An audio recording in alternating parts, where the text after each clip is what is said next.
Broadcasting live from the Business RadioX studios in Atlanta, Georgia, it's time for High Velocity Radio. Welcome to the High Velocity Radio Show, where we celebrate top performers producing better results in less time. Stone Payton here with you this afternoon. Please join me in welcoming to the broadcast with Georgia Pacific, Miss Laura Knebusch. How are you? I'm great. Thank you for having me. Well, it is an absolute delight to have you on the show. I got a ton of questions. I know we're not going to get to them all, but maybe a great place to start would be if you could describe your title, more importantly, your role, and what you and your team are really out there trying to do for folks. Absolutely. So I am the head of marketing and consumer experience for Georgia Pacific Consumer Products. So I lead a team of about 80 people.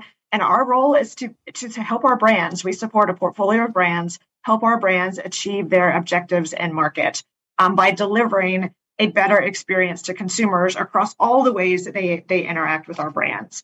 And we compete in household essential categories like toilet paper, paper towels, paper plates, and napkins and cups with brands like Brawny, Sparkle, Vanity Fair, Dixie, Quilted Northern, and Angel Soft. So a lot of great household names. Well, you make paper towels sound exciting, so you must have a real talent for this. I can tell it. I can see it in your eyes. I can hear it in your voice. You really do find the work exciting, rewarding. What are you enjoying the most about the work these days? What's the most fun for you? Sure. Well, some people may say toilet paper isn't an exciting category, but I would disagree.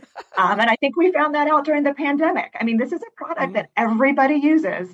You may not think about it all the time. You may not want to think about it, but when you don't have it, it's a big deal. And I don't think any of us expected what the potential scarcity, what that could, how that could impact consumers that we saw during the pandemic. So these are household essential items. They are providing a benefit and convenience to consumers every day. So it's fun to work on brands that consumers need and appreciate. And it's a lot of fun to be in marketing today. There's so much that is changing between technology and digital and the consumer and content. Every day is like a new day. So it's pretty exciting world to be in right now. Well, say more about how you were able to navigate the pandemic, if you would. Anything that you're able and willing to share about maybe some of the challenges that you were faced with and how you worked around or through them. I'd love to hear that. Sure. I mean, it was a very it was an entirely different experience. I don't think anyone, as we know, was prepared for what was happening. And certainly from a brand, our brands and these categories, the role that they were playing with consumers. And so at the time we knew, as a brand, we weren't going to be out there trying to sell our products. We didn't, that wasn't what consumers needed. So our brands really transformed their messaging at the time to really be more supportive. I mean, we were there because we wanted our consumers to know we're here with you. We'll do our best to help you find the products that you need. We'll make it as easy as possible for you to find the products, but just know that we're here and we know that you're having a challenging time. So we very quickly pivoted our messaging just to provide that connection and that reassurance to consumers.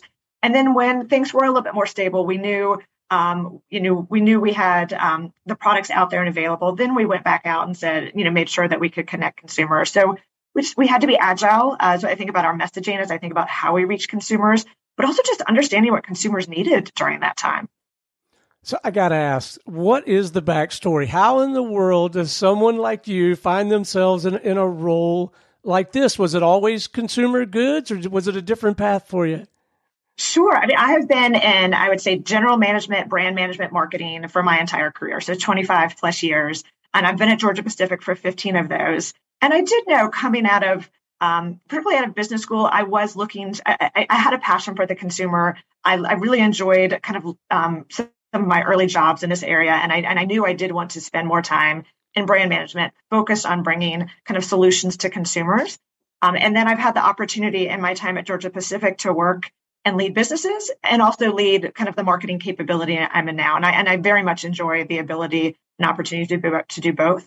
And so it's been an evolution. It's been a learning experience, a lot of great jobs along the way, but have all led me to where I am today. Well, and we're all blessed for it. So what have you learned over the years about not just connecting with consumers, but actually getting them to engage with the brand? I'm sure it's a ton, but maybe a pearl or two of do, don't, I don't know. Well, I think the number one thing is to always start with the consumer. Don't start with the product. Start with the consumer and understand, again, every brand is going to have a different target consumer, and it's not a one size fits all. So understand your consumer, not just their functional, not just what they need from a paper towel. What are their needs and aspirations and values and belief in life? And as you think about your brand, how is your brand able to address, again, the functional needs, but also their emotional needs? And I think being able to find that sweet spot is really critical. We just launched a new campaign for our Angel Soft brand. Angel Soft is a toilet paper brand. And that consumer, is someone, obviously busy life, mom, handling a lot of family priorities, often having to prioritize and make choices about what they buy. So not able to necessarily buy everything they need every week, and definitely needs to make sure things are not adding complexity to her life. And that brand brings a product that is soft and strong, so they're not making trade-offs. But for her, that also adds simplicity. So it's providing functional benefit, but also that simplicity benefit to her life. And so we just brought that to life in a really fun new campaign. We created an animated world of Angel Soft ink. It's located in the clouds. So the campaign is called Crafted in the Clouds. And it's just a really fun, engaging way to deliver a very simple message and be able to do it across all of our touch points. Because if that's the other big thing, it's knowing your consumer, being clear on what you want to say, but then you have to be consistent about doing that over time and over all the touch points, or consumers aren't going to take away, what's really different about your brand. Now, when you're crafting an effort like that, all the way from initial ideation and strategy to the execution, are you working with internal teams, external teams, trying to herd all the cats and they both work together, or do you do mostly in-house, or what? Tell it to that. Sure, we're doing both, and we will leverage external partners, and we did leverage, in particular, an external creative agency called Gray to help craft the strategy and campaign around this idea. And we look to them for kind of their strategic and creative expertise. But we also have in-house resources, because today, with all the different touch points and all the different content and the added complexity of trying to reach consumers today, it can be more costly and timely as you think about what it takes to bring a campaign to market. So we have an in-house creative team as well. We have an in-house group that buys some of our media for us in digital. We have brought in some of our analytics in-house so that we can better and more quickly measure the performance of our campaigns and our investments. And that's allowing us to do to bring all of that great content to life for the consumer, but do it in a way that's still efficient and allows us to be agile. So in my world, there's a little bit of data and more available than there was in the old days when we got started way back when I had black hair, Laura. But it's easy to measure some things, but I can only imagine the amount of data available to you and your team, and then trying to make sense of it. Do you have people dedicated to that as well? We do. But I also think it's really important that it's not just one person's job or two people's jobs to be able to do that. I think with the amount of data that's available to us, it's really important for everyone in the organization to own how they can leverage that data and how they can use it. I mean, that's how we're really going to make the most impact and act in a more agile manner. But it was a focus of mine as I came into this role, was to build us a better foundation. We had to your point, we had a lot of data, but it was in silos. It wasn't connected. It wasn't always in the hands of the right people to use it. So we've, kind of brought it all together. All of our data is now together. It's connected. We've added tools to make it more accessible to the broader organization, to make it easier to visualize some of the insights that are coming out of the data, so that we can leverage it and actually create the kind of value we can with all that data that is available today. Clearly, you have seen, witnessed, been a part of, often maybe an architect of more than just incremental change, truly transformation over the years. What do you see coming down the pike? Do you have your eye on some general trends in the industry or the economic arena, period, that you feel like, okay, this is going to impact us and we're going to learn about this and nudge this way? Sure. I think we've seen so much change happen in the last couple of years, and I think it's only going to continue to accelerate. A couple of things we are really focused on. One is just the changing consumer. As you see Millennials kind of come into their full purchasing power as you see Gen Z really come into market and you start to see the impact of their purchasing power. Very, different attitudes, beliefs, purchasing habits, expectations from brands as you look at some of these different groups. And then you just look at the fact that we're talking with an increasingly multicultural consumer. And so again, how are we making sure the diversity of our consumers is reflected in the diversity of our brands? So I think that's going to continue to impact how brands can connect with consumers. Certainly, we've talked about data. I mean, data, again, will only increasingly impact our ability to hopefully be more targeted and be more relevant, be more efficient.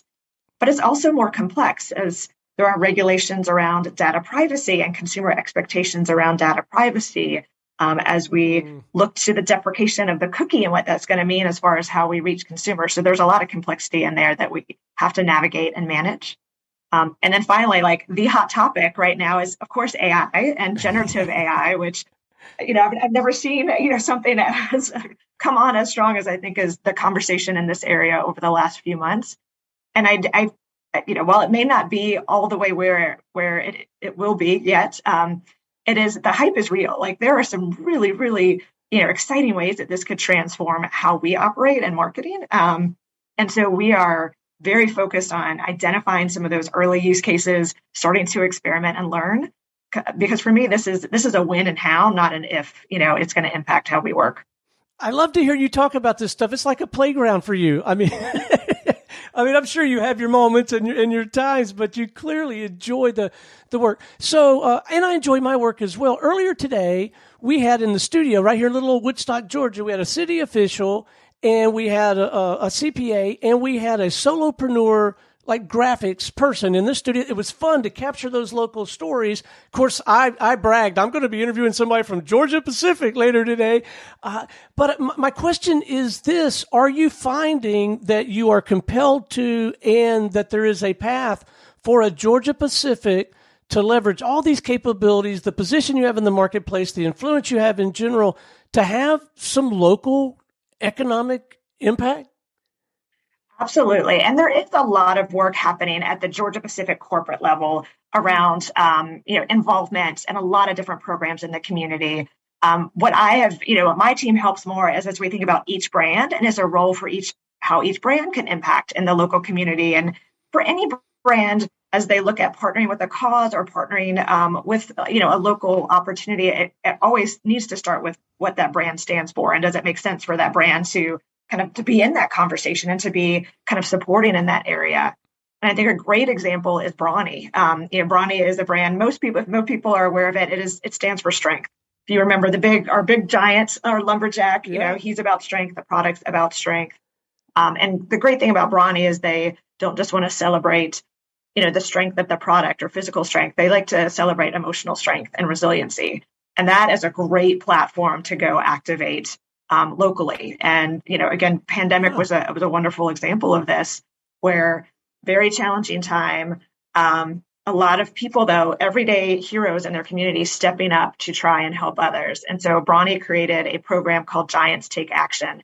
And it was about celebrating those giants, those local giants, those everyday giants who were showing that resiliency. And so they had people nominate and identify local heroes that were providing food to those who couldn't afford it, who were getting necessities to those who couldn't leave their home, who were providing hygiene, helping to enhance hygiene in the community. And so, dozens and dozens of people, they were able to support their programs in the local community and highlight that the giants in all of us. And so I think that was just a great example of it totally fit what Brawny stands for, but absolutely a way to bring that to the community.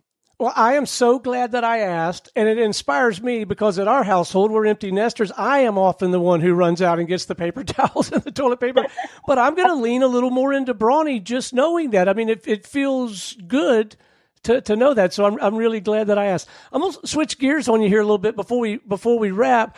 I am genuinely curious to know, outside the scope of your work, which again seems like you have plenty of fun there, what passions, if any, do you have? My listeners know that I like to hunt, fish, and travel, but what passions outside the scope of the work? What do you have a tendency to nerd out about or dive into? Oh, absolutely. So, my family, of course, my husband and I have an 8-year-old girl, and so a lot of focus just on them and being together.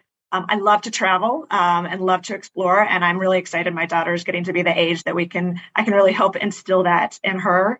Um, health and wellness. Both myself, but especially again over the last couple of years, how important it is to support that within others and within my team. And then just mentoring. I love to, mentor others. I've been really lucky to get to be where I am in my position and the ability to impact others who are looking for how they can continue to grow in their career is pretty exciting to me. Well, you got a lot of irons in the fire, Laura, as my daddy would say. So any big plans? What's on the horizon, for the balance of the year? You guys rallying around a project or a set of projects? Yeah, we've got a lot of great work coming out. Like, as I mentioned, we have new campaigns from AngelSoft, a great new launch from our Quilted Northern brand. They just launched in paper packaging, or had a number of their items launch in paper packaging. So again, really exciting as we think about the environment and continue to try and bring our products to life in a sustainable way.